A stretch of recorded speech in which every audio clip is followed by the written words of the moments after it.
Good evening, everyone. My name is Atrayu Barat. Today, I am going to recite a poem named A Poison Tree, written by William Blake. I was angry with my friend. I told my wrath, my wrath didn't. I was angry with my foe. I told it not, my wrath did grow.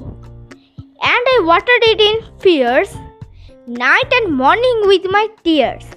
And I sunned it with wiles and with some deceitful wiles. Thank you. Have a nice day.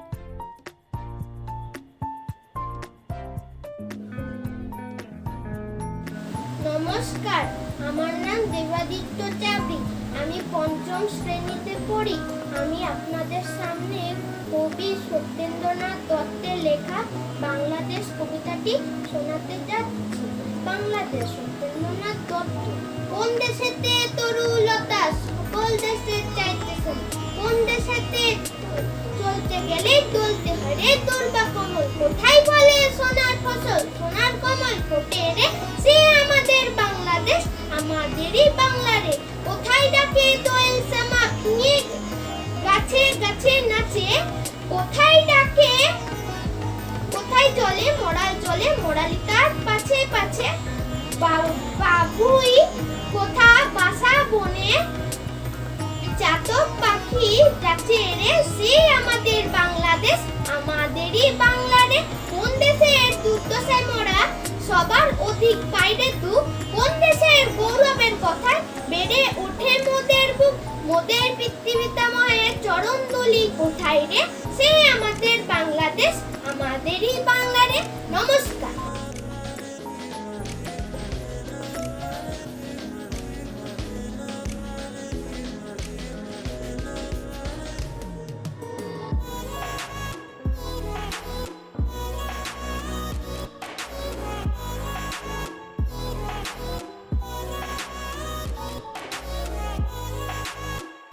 मेरा नाम अत्रय बराट है। मैं 5वीं कक्षा में पढ़ता हूँ। मैं आपको आज छुक छुक गाड़ी बोल।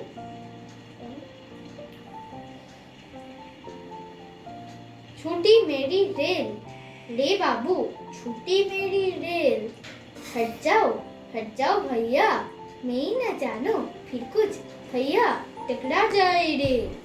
धक धक धक धक, धू धू धू धू, भक भक भक भक, भू भू भू भू, छक छक छक छक, छू छू छू छू, करती आई रेल। नमस्कार। আমার নাম সায়ন্তন ভট্টাচার্যী। আমি টেকনো ইন্ডিয়া গ্রুপ পাবলিক স্কুলের পঞ্চম শ্রেণীর ছাত্র। আজ আমি সহজ পাঠের একটি কবিতা বলে শোনাচ্ছি। বিশ্বকবি রবীন্দ্রনাথ ঠাকুরের লেখা বনে থাকে বাঘ। বনে থাকে বাঘ, গাছে থাকে পাখি, জলে থাকে মাছ, ডালে আছে ফল। পাখি ফল খায়, পাখা মেলে ওড়ে, বাঘ আছে আম বনে, গায়ে চাকা চাকা দাগ। পাখি বনে গান গায়, মাছ জলে খেলা করে, ডালে ডালে কাক ডাকে, খালে বক মাছ ধরে। বনে কত মাছি ওড়ে, ওরা সব মৌমাছি, ওইখানে মৌচাক, তাতে আছে মধু ভরা। ধন্যবাদ। বনে থাকে বাঘ, গাছে থাকে পাখি, পাখি ফল খায়, পাখা মেলে উড়ে।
নমস্কার, আমি উশিনর দাস। আমি টেকনো ইন্ডিয়া গ্রুপ পাবলিক স্কুলের একজন ছাত্র এবং আমি ষষ্ঠ শ্রেণীতে পড়ি। আমি কবি কৃত্তিবাস ওঝার রামের বিলাপ কবিতাটি করে শোনাচ্ছি। বিলাপ করেন রাম লক্ষণের আগে, ভুলিতে না পারে সীতা সদা মনে জাগে। কি করিব কোথা যাব অনুজ লক্ষণ, কোথা গেলে সীতা পাবো পর নিরূপণ। মন বুঝিবারে বুঝি আমার জানকী, লুকাইয়া আছেন লক্ষণ দেখো দেখি। বুঝি কোনো মুনিপত্নীর সহিত কোথায়, গেলেন জানকী নাহি জানায় আমায়।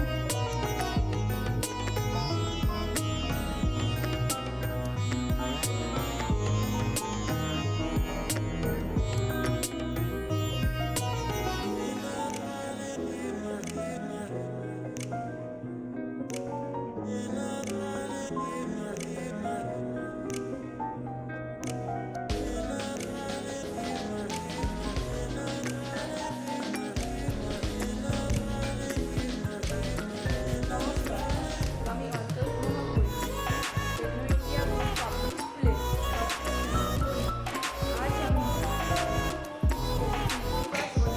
আমি রামের বিলাপ কবিতাটি পাঠ করতে চলেছি।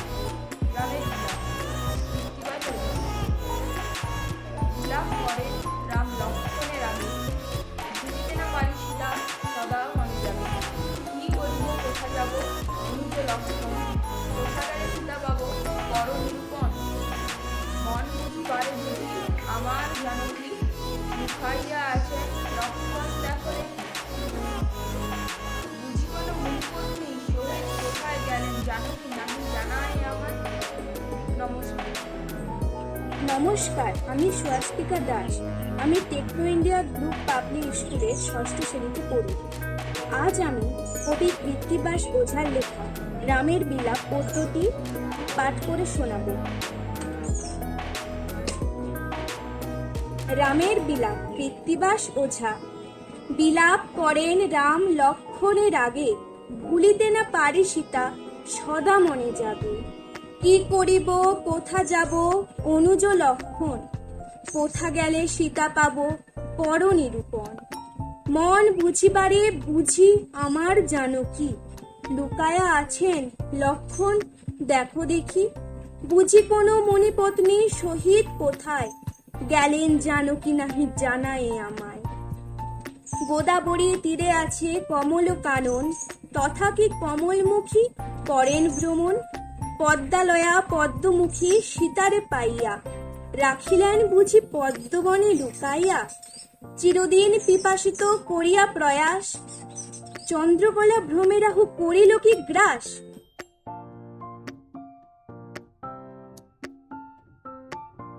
मैं Ashutosh Mahakul class 6 Techno India group public school में पढ़ता हूँ।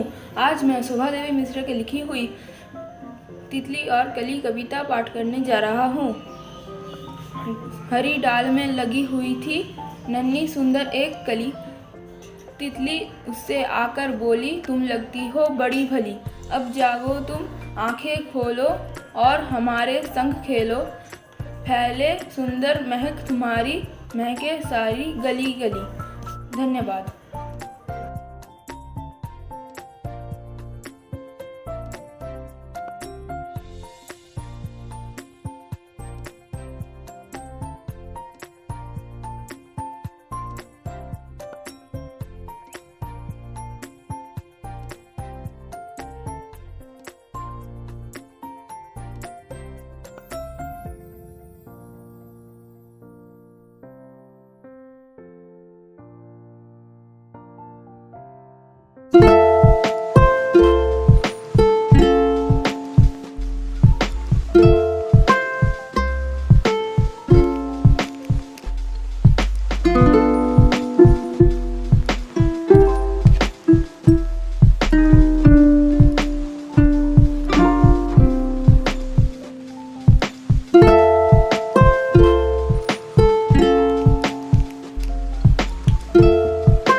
নমস্কার, আমার নাম ঋষিতা সিংহ। আমি সপ্তম শ্রেণীতে পড়ি এবং আমার স্কুলের নাম Techno India Group Public school.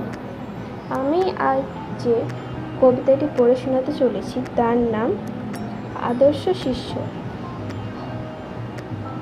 এই কবিতাটি আমি আমার পাঠ্যাংশের মধ্যে থেকে পেয়েছি।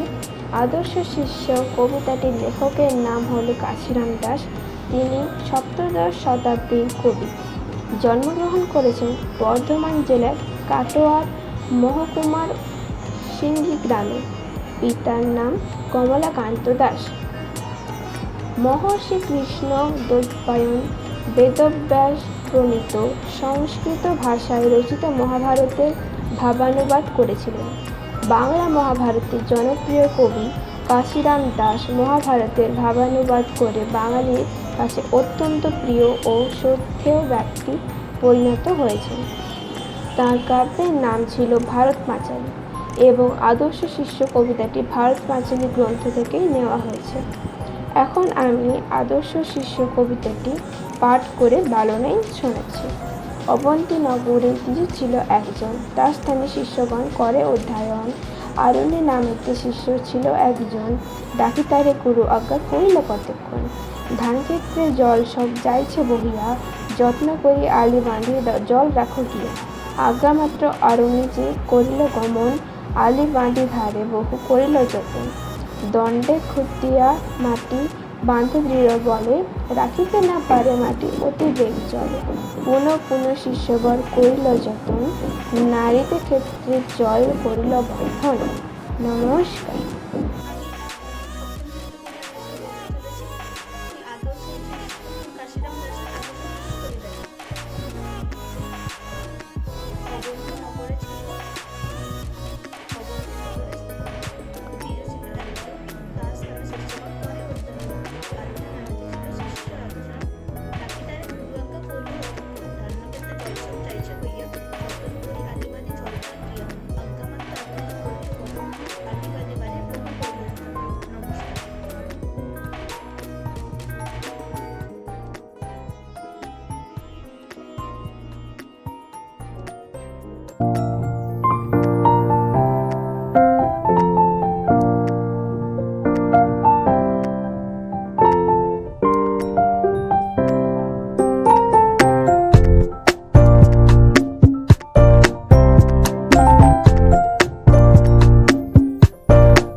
আমি স্বপ্ননীল শিকদার।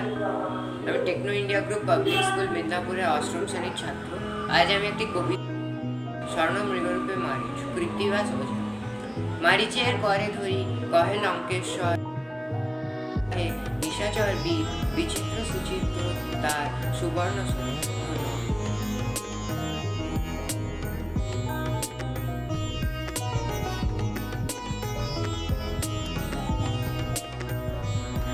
নমস্কার, আমি ঐশী নাগ। আমি Techno India Group Public School মেদিনীপুরের অষ্টম শ্রেণীতে পড়ি। আজ আমি কৃত্তিবাস ওঝার লেখা স্বর্ণ মেঘরূপে মারিচ কবিতাটি পাঠ করে শোনাতে চলেছি। মারিচের করে ধরি কহে লঙ্কেশ্বর, মৃগরূপ ধরো তুমি দেখিতে সুন্দর। মৃগরূপ ধরে তার হে নিশাচর বীর, বিচিত্র সুচিত্র তার সুবর্ণ শরীর। নবনীত সদৃশ কোমল কলেবর শ্বেত বর্ণ চারিখুর দেখিতে সুন্দর। নমস্কার।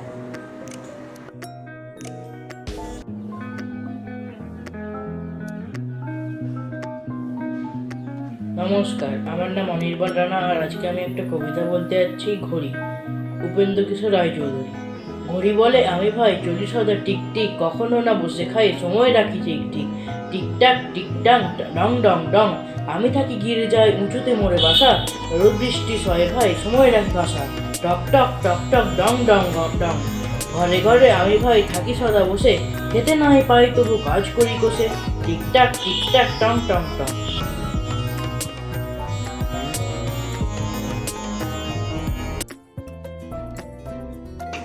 I'm going to show you the experiment with the papers.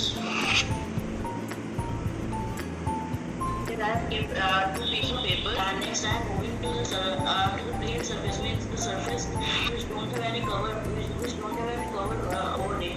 So let's see in the plane surface how much it is in the distance.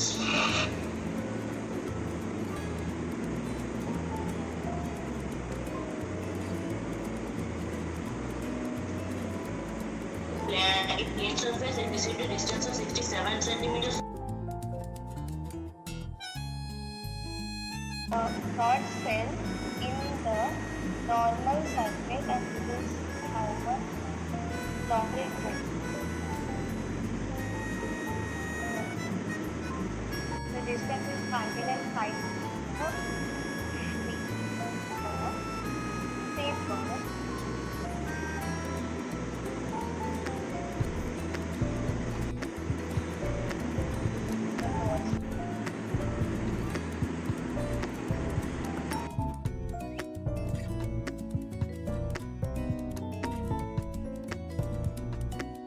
Frictional force is very greater than the paper. Place, that means in plane the frictional force is the least.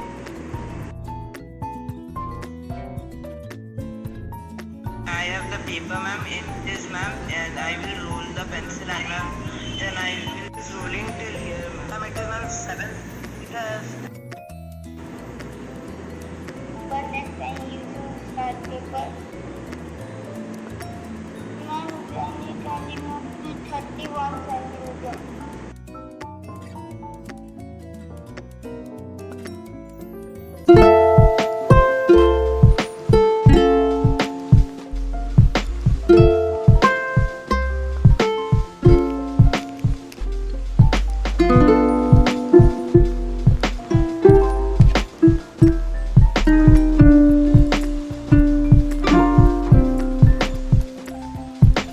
Good afternoon everyone, मेरा नाम अनिर्वाण है और आज मैं कहानी सुनाने जा रहा हूँ लाख की चूड़ियाँ, जो कामतानाथ ने लिखी है। कामतानाथ इस कहानी से ये दर्शाना चाहते हैं कि कैसे मशीनी युग ने कितने कारीगरों के हाथ काट दिए हैं और उनकी मुँह से अपनी रोजी रोटी छीन गई है।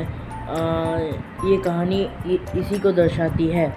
लेखक अपने मामा के गांव गर्मी के छुट्टी में जाना बहुत पसंद करते थे। वो वहाँ पे बदलू काका को बहुत पसंद था, क्योंकि वो लाख की गोल गोल गोलियाँ बना के देते थे। बदलू एक मनिहार था। वो चूड़ी बेचने के लिए वस्तु विनिमय का तरीका अपनाता था, पर विवाह के अवसर में उससे कोई वस्तु विनिमय का तरीका तो पूछ ले, फिर वो इतना कोड़ जाता था कि उसे चूड़ियाँ ही नहीं देता था। वो विवाह के अवसर पर पैसे लेकर ही चूड़ियाँ देता था। किसी कारण से लेखक 8-10 साल तक अपने मामा के गांव ना जा सके, उनके पिता के बदली हो जाने के कारण दूसरे शहर में। जब वो वहाँ पे गए तो तब वो बड़े हो चुके थे और उनके लाख की गोलियों से उनका चाह उठ चुका था। तब उन्हें वो याद भी नहीं था कि वो बदलू कौन है, बदलू क्या करता है, कुछ भी याद नहीं था। फिर तब बारिश का मौसम था। फिर मामा की बेटी फिसल कर गिर गई। तभी उसके हाथ में कांच की चूड़ियाँ घुस गई। फिर जब घुसी तब उसे याद आया कि बदलू काका नामक एक मनिहार रहते हैं, जो मुझे बचपन में बहुत सारे चीज़ खिलाते थे आदि। तब वो वहाँ पे गए। फिर बदलू काका को पुकारा, बदलू काका आप कैसे हैं। फिर बदलू काका ने उसे देखा, पर उसे समझ नहीं आया कि ये कौन है। फिर कुछ देर बाद समझ आया कि हाँ, ये वही है जो बचपन में मेरे पास आता था और मैं ऐसे आम खिलाता था, फिर और बहुत कुछ खिलाता था। फिर बद्लू काका को उसका नाम जनार्दन था। जो बद्लू काका से पूछा, जनार्दन ने पूछा कि बद्लू काका, आपका मचिया कहाँ है, आपका भट्टी कहाँ है, आपके सारे चीज़ कहाँ है जो चूड़ियाँ बना के काम आते। फिर बद्लू काका ने कहा, मशीनी युग के कारण सब कोई कांच की चूड़ियाँ पहनने लगे हैं और कोई अभी लाख की चूड़ियों की तरफ देखता ही नहीं है, तो मैं कोई खरीदेगा ही नहीं, तो मैं बेच के तो मैं बना के ही क्या करूँगा। फिर उन्होंने कहा, आपकी गाय कैसी है? फिर काका ने कहा, गाय तो मैंने बेच दी क्योंकि मेरे पास पैसे ही नहीं है उसे खिलाने के लिए। फिर जनार्दन ने पूछा कि आपकी फसल कैसी है आम की? फिर काका ने कहा, बहुत अच्छी है। फिर कवि वहाँ से उठकर चला गया, जनार्दन वहाँ से उठकर चले गए। फिर जाते जाते सोचा, बद्लू काका वो नहीं है जो बद्लू काका कांच की चूड़ियों जैसे नहीं है जो टूट कर भी नहीं टूटते, वो है लाख की चूड़ियों जैसे जो टूट कर भी नहीं टूटते। वो कांच की चूड़ियाँ नहीं है जो टूट गए तो कभी जुड़ते ही नहीं है। थैंक यू, धन्यवाद।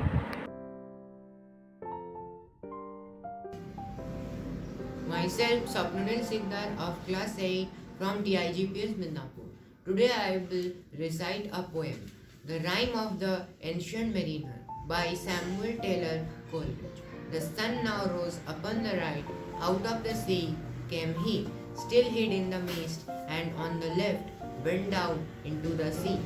And the good south wind still blew behind, but no sweet bird did follow, nor any day for food or play came into the mariner's hollow.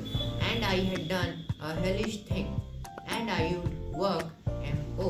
For all ever I had killed the bird that made the breeze to blow. Ah, wretch, said they, the bird to slay that made the breeze to blow. Thank you. I am Ankonjana from class 8 KGPS Midnapur. Today I will recite a poem, The Rime of the Ancient Mariner by Samuel Taylor Coleridge. The sun now rose upon the right, out of the sea come he still hid in mist, and on the left went down into the sea, and the good south wind still blew behind. But no sweet word did follow, nor any day or food or play came to the mariner's hollow. And I had done a hellish thing, and it would work M.O. For all ever I had killed the bird that made the breeze to blow. A wretch, said they, the bird to slay, that made the breeze to blow, that made the breeze to blow. Thank you. Hi, myself Oishiki Nag. I am the student of class 8 from Techno India Group Public School, Midnapur. Today I am going to recite a poem, The Rime of the Ancient Mariner by Samuel Taylor Coleridge. The sun now rose upon the right, out of the sea came he, still hid in mist, and on the left went down.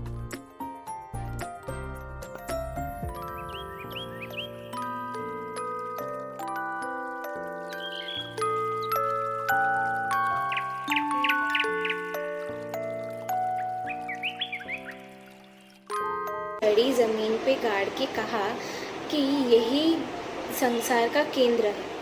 अगर ख्वाजा साहब को कोई संदेह है तो वे फीता लेकर पूरी दुनिया नाप सकते हैं। तो अकबर ने दूसरा सवाल पूछा कि आसमान में कितने तारे हैं। बीरबल ने एक भेड़ मांगा और कहा कि इस भेड़ के शरीर में जितने बाल हैं आसमान में भी उतने ही तारे हैं। अगर ख्वाजा साहब को विश्वास ना हो तो वे आसमान में कितने तारे हैं गिनकर बता सकते हैं। अब अकबर ने तीसरा सवाल पूछा कि संसार की आबादी कितनी है। बीरबल ने कहा कि संसार की आबादी तो हर पल पल पर घटती बढ़ती रहती है। अगर हम एक जगह सब लोगों को इकट्ठा करके गिने तो हमको पता चलेगा कि संसार की आबादी कितनी है। बीरबल के सभी उत्तरों से बादशाह अकबर संतुष्ट थे, लेकिन ख्वाजा सरा अपनी नाक और अपने मंत्री बीरबल को बहुत पसंद करते थे, क्योंकि उसकी बुद्धि के आगे बड़े बड़ों के भी नहीं चल पाते थे। इसी कारण कुछ दरबारी बीरबल से बहुत जलते थे। लेकिन अकबर का एक खास दरबारी ख्वाजा सरा अपने आप को बुद्धि पे बहुत घमंड था। फिर उसने बीरबल को समझा कि वो मूर्ख है। उसके लिए 3 प्रश्न सोचे और तुरंत अकबर के पास आया। अकबर को बोला, मैं बीरबल से 3 प्रश्न पूछना चाहता हूँ। अकबर ने तुरंत बीरबल को बुलाया और बीरबल बोला, मैं तैयार हूँ। फिर ख्वाजा सरा ने पहला प्रश्न पूछा, संसार का केंद्र कहाँ है? बीरबल ने तुरंत अपनी छड़ी गाड़ कर बताया, संसार का केंद्र यही है, चाहे आप माप सकते हैं। फिर दूसरा सवाल पूछा, आकाश में कितने तारे हैं? फिर बीरबल ने बताया, एक भेड़िया का बाल जितना है उतना ही आसमान में तारे हैं, चाहे तो आप गिन लीजिए।